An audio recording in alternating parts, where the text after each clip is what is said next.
क्या विशेषता है? बोले उसके अंदर दोष तो बहुत है, लेकिन विशेषता ये है कि वो पुष्प पर बैठकर पुष्प के सार को निकाल निकाल करके जो संग्रह करती है, ये काम कोई नहीं कर सकता। ये काम किसी अन्य प्राणी के द्वारा नहीं हो सकता। आज तक कोई ऐसी मशीन नहीं बनी जो मशीन उड़ करके जाए और फूलों पर बैठ करके उसका रस निकाले।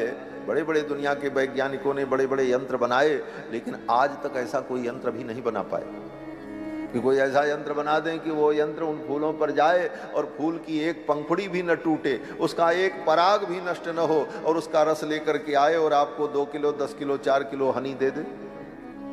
नहीं बना पाए। वो परमात्मा ने बनाया है, उसकी विशेषता है। वो विशेषता दुनिया में कहीं नहीं मिलेगी। इसलिए ऐसी मधुमक्खी को बुद्धिमान व्यक्ति पाल लेता है। बोले पालो इसको भाई, इससे लाभ है जो कहीं नहीं मिलेगा। इस कारण से उस मधुमक्खी का व्यक्ति पालन करता है। उसी प्रकार कलयुग में बहुत सारे दोष हैं, लेकिन कलयुग के अंदर एक बहुत बड़ी विशेषता भी है। क्या विशेषता है? बोले कलयुग की सबसे बड़ी विशेषता ये है कि इस कलिकाल में यत् फलम नास्ति तपसा, नारद जी कहते हैं कि तपस्या करने से जो फल नहीं मिल सकता, तपस्या करने पर भी जो फल प्राप्त नहीं हो सकता, यत् फलम नास्ति तपसा न योगेन समाधिना, योग के द्वारा भी जिस फल को नहीं पाया जा सकता, समाधिना, समाधि के द्वारा जिस फल को नहीं पाया जा सकता, तत्फलम लभते सम्यक, वो फल ठीक ठीक पूर्णतया प्राप्त किया जा सकता है कलयुग में। किस प्रकार से?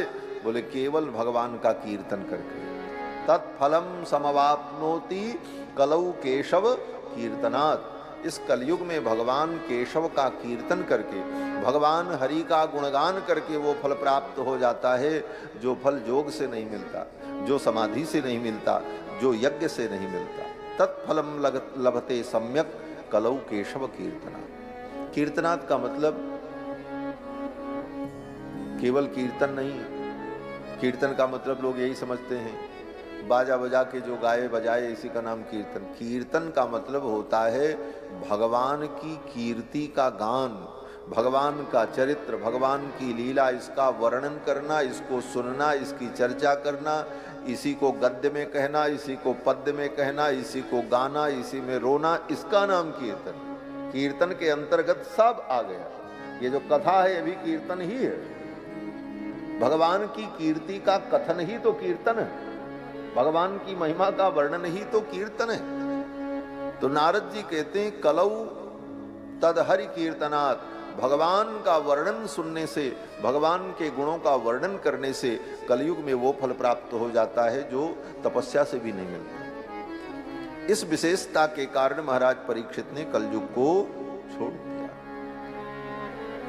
गोस्वामी तुलसीदास जी महाराज भी कहते हैं कि कलयुग समयुग आन नहीं, कलयुग के समान तो कोई युग ही नहीं। आप कहोगे अभी तक तो कलयुग की इतनी निंदा सुनाई, कलयुग बड़ा खराब था, बड़ा खराब था। और गोस्वामी जी क्या करें? बोले गोस्वामी जी तो कहते हैं कलयुग के समान कोई युग ही नहीं, ये सबसे बढ़िया युग है। बोले क्यों? बोले अब सतयुग बहुत अच्छा है, त्रेता युग बहुत अच्छा है, द्वापर भी बहुत अच्छा है, लेकिन हमारे किस काम का? हम तो कलयुग में पैदा हुए, हम तो जिस युग में हैं इसी का उपयोग कर सकते हैं, हमारे लिए तो ये है नहीं। और हमारे लिए वो सब युग किस काम का? अब जब रहा तो रहा। आज हम जिस युग में, जिस परिस्थिति में हैं, यहाँ हम क्या कर सकते हैं, यहाँ क्या अच्छा हो सकता है, ये विचार करना चाहिए। इसलिए गोस्वामी जी कहते हैं कि भाई कलयुग में हम पैदा हुए तो कलयुग में हम क्या करें और कैसे हमारा कल्याण हो। तो गोस्वामी जी कहते हैं कलयुग समयुग आन नहीं, कलयुग के समान तो कोई युग नहीं। इतनी महिमा कह दी। लोगों ने कहा महाराज कलयुग की इतनी महिमा आप बता रहे हो। बोले देखो जिसके राज्य में रहे ना उसका भी गुणगान करना चाहिए, जिसके राज्य में रहो उसका भी गुणगान थोड़ा करते रहो, नहीं तो सत्ता तो उसी की है, कहाँ जाओगे भैया। इसलिए गोस्वामी जी ने कहा कि कलयुग समयुग आन नहीं, जो नर कर विश्वास, और गाई राम गुण गण विमल, भवतर बिनहि प्रयास। ये कलयुग की विशेषता। कलयुग के समान कोई युग नहीं है।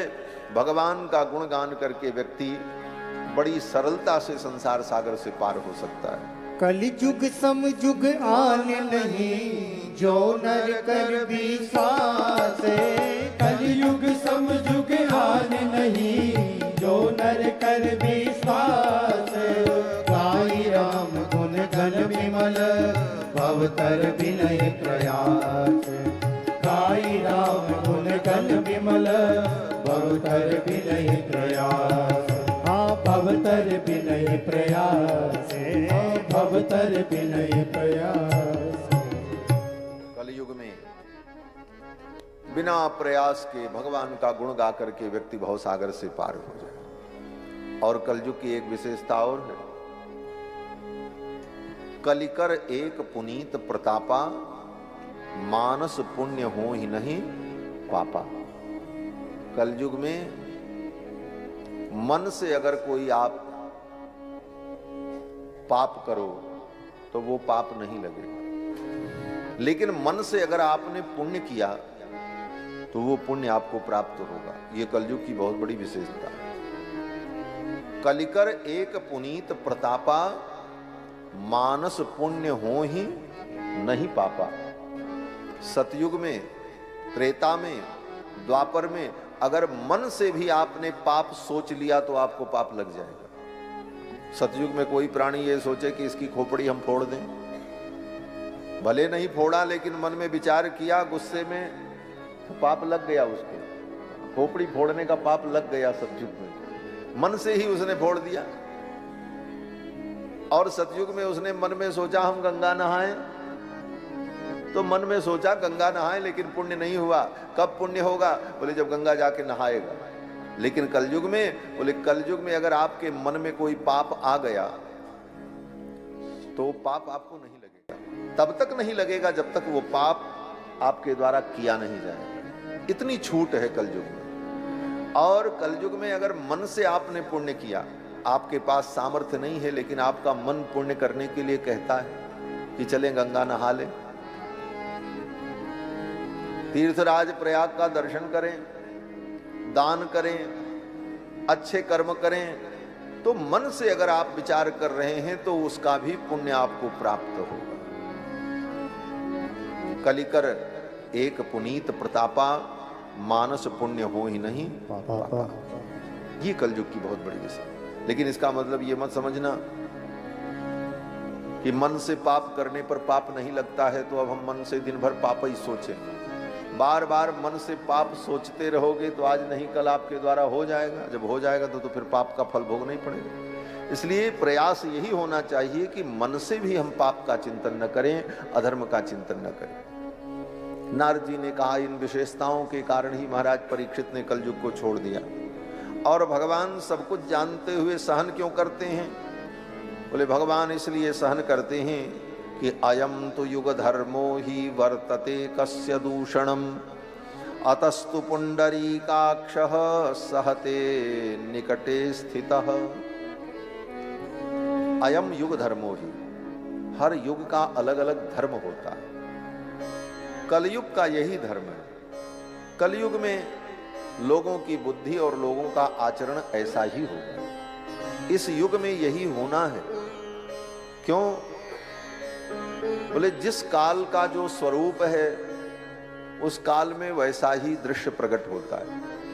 अब जैसे इस समय ठंडी चल रही है तो सबके शरीर पर मोटे मोटे कपड़े हैं, साल है, मफलर लगाए हुए हैं, हीटर लगाए हुए हैं। क्यों? बोले समय का प्रभाव। और जहां ठंडी गई सब कपड़े पेटी के अंदर चले जाएंगे और फिर सब बदल जाएगा। तो इसका कारण क्या है? बोले कारण समय है। ये समय ऐसा है कि इस समय ऐसा ही होगा। लोग खूब कपड़ा लादे घूमेंगे, खूब पहनेंगे मोटे मोटे कपड़े, कान ढकेंगे, हाथ ढकेंगे, पैर ढकेंगे। क्यों? बोले समय है। तो उसी प्रकार से कलयुग में ये सब स्वाभाविक होता है। इस युग में वैसा ही वातावरण बन जाता है। इसका नाम इसीलिए तो कलयुग है। तो अयम युग धर्मो ही, ये इस युग का यही धर्म है। नारद जी तो कहते हैं वर्तते कस्य दूषणम, किसको दोष दें, किसको कहें कि ये गलत है। वर्तते कस्य दूषणम, व्यक्ति का दोष है कि समय का दोष है, इस विषय पर बहस हो तो ये बहस का अंत नहीं होगा। दोनों के अपने अपने तर्क हैं, लेकिन नारद जी कहते हैं ये युग प्रभाव है। इसलिए भगवान भी सब कुछ जानते हुए सहन करते हैं, जानते हैं समय ही ऐसा है, ये समय बीतेगा, अपने आप सब कुछ बदल जाएगा। अतस्तु पुंडरीकाक्षः, इसीलिए भगवान पुंडरीकाक्ष सहते निकटे स्थिता, निकट में रहकर भगवान सब कुछ सहन करते हैं, सब देखते रहते हैं, जान रहे हैं सब कुछ अधर्म होगा।